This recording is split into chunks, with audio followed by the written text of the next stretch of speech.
تو زمانے نے یہ زمانہ ہمیں نہ دکھایا ہوتا۔ یہ حقیقت ہے کہ اگر قرآن کی تعلیم ہم نے نہ بھلائی ہوتی تو پھر سڑکوں پہ بچیوں کو نہ نچایا جاتا۔ آج صابن بیچنے والے نے عورت کو پوسٹروں پہ کھڑا کر دیا، کپڑا بیچنے والے نے عورت کو ننگا کر کے کھڑا کر دیا،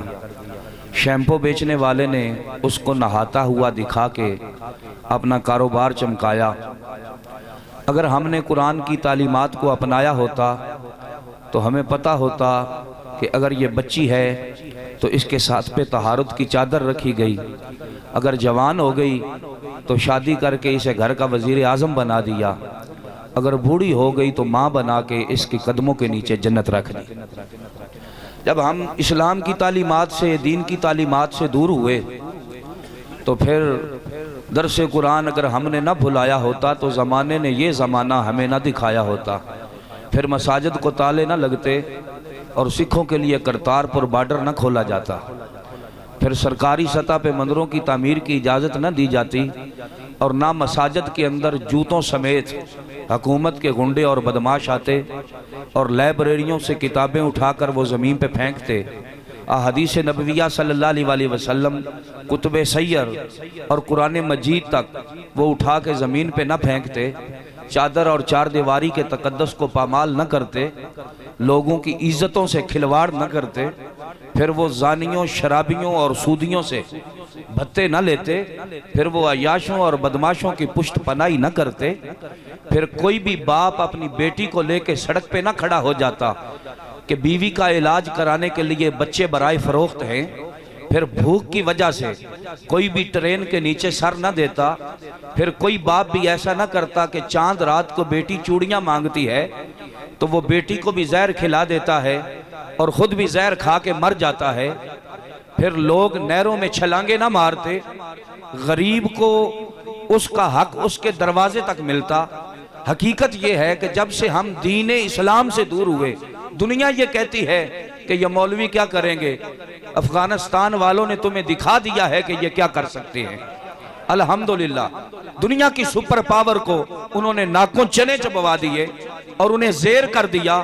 اور پھر بتا دیا کہ اسلام جب آتا ہے تو دنوں کی ضرورت نہیں ہوتی۔ یہاں کہتے ہیں کئی سال لگیں گے، جیسے ملک برباد ہوتے ہوئے 73 سال لگے، اب اس کو سنوارنے کے لیے بھی اتنا ہی وقت لگے گا۔ نہیں، افغانستان والوں نے بتا دیا کہ یہاں نہ سال لگتے ہیں، نہ مہینے لگتے ہیں، نہ دن لگتے ہیں، بلکہ جب دین کے چاہنے والے، قرآن کی تعلیمات پہ عمل کرنے والے، محمد عربی کے غلام جب میدان میں آتے ہیں تو پھر نہ سال، نہ مہینے، نہ دن، نہ گھنٹے لگتے ہیں، بلکہ چند لمحوں کے اندر ادھر طالبان کی حکومت کا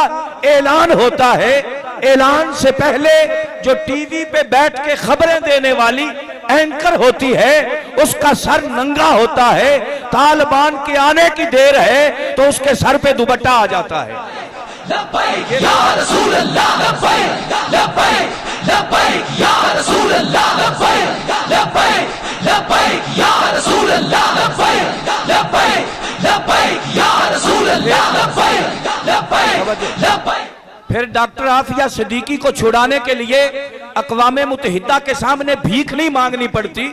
عدالتوں کے چکر نہیں لگانے پڑتے، پھر لوگوں سے ووٹ ان کو ورگلانے کے لیے عافیہ کا نام استعمال کر کے صاف اور شفاف اور تحریک انصاف کے نعرے نہیں لگائے جاتے، بلکہ حضرت عمر بن عبدالعزیز رحمہ اللہ تعالی علیہ آپ روم کی طرف اپنے ایک سفیر کو بھیجتے ہیں۔ جب وہ واپس آنے لگتا ہے تو ایک نابینے شخص کو دیکھا، چکی بھی چلا رہا ہے، قرآن بھی پڑھ رہا ہے۔ جب سفیر واپس آیا، حضرت عمر بن عبدالعزیز کو آ کر کہا کہ عیسائیوں کا ملک ہے، میں نے نابینے کو دیکھا ہے، قرآن بھی پڑھ رہا ہے، چکی بھی چلا رہا ہے۔ میں نے اس سے پوچھا کہ یہ تیرا حال کیوں ہے؟ تو وہ کہنے لگا مجھے قرآن سے عشق ہے، مجھے قرآن سے پیار ہے، مجھے قرآن سے محبت ہے، مجھے قرآن سے لگن ہے، مجھے قرآن کی تڑپ ہے، مجھے تلاوت قرآن کا شوق ہے، مجھے تلاوت قرآن کا کا عشق ہے۔ میں قرآن پڑھتا تھا، یہ عیسائی لوگ تھے، انہوں نے مجھے پکڑا، یہ بادشاہ کے پاس لے گئے، وہ مجھے کہنے لگا کہ تلاوت قرآن چھوڑ دے یا تجھے تیرا سر تن سے جدا کر دیں گے۔ تو میں نے کہا یہ تمہاری بھول ہے، اس قرآن کو پڑھنے والوں کو نشہ ہی ایسا چڑھتا ہے۔ اللہ کا قرآن آپ اعلان کرتا ہے ما ہوا شفاء و رحمت للمومنین، کہ ہم نے اس قرآن کے اندر شفا رکھی ہے، جو اس کے جام کو پی لیتا ہے پھر وہ شفا پا جاتا ہے۔ جس نے اس کو جام کو پیا اور اس جام کو پینے کے بعد پھر اسے ایسا نشہ چڑھا، ایسا نشہ چڑھا، اگر وہ بدر کی طرف جاتا ہے تو جان لٹاتا جاتا ہے، قرآن پڑھتا جاتا ہے، اگر احد کی طرف جاتا ہے بدن کٹواتا جاتا ہے، قرآن پڑھتا جاتا ہے، اگر خندق کی طرف جاتا ہے تو اپنے آپ کو شہید کرواتا جاتا ہے، قرآن پڑھتا جاتا ہے، اگر خیبر کی طرف جاتا ہے تو در خیبر اپنے بائیں ہاتھ سے اکھاڑ دیتا ہے اور قرآن پڑھتا جاتا ہے، اگر وہ کربلا کی